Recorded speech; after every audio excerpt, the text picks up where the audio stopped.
Gulay tayo ngayon, gulay. Saluyot with tuna.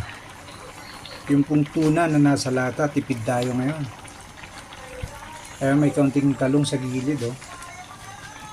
Basta malinis at saka masarap gulay. Makakaraos tayo. Ayan po, ganda, oh.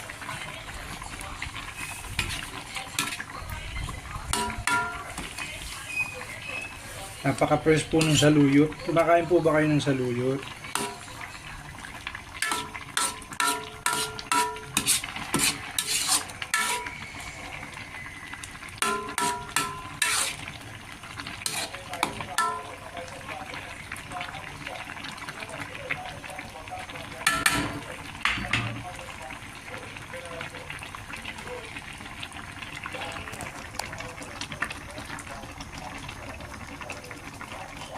Ito po ang katapat niya, no? Saluyot with tinigang na GG.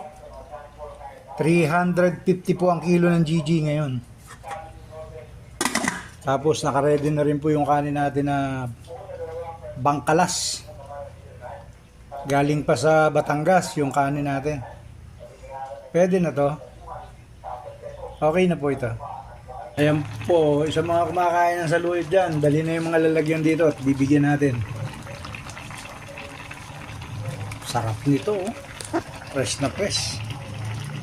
Bagong pitas.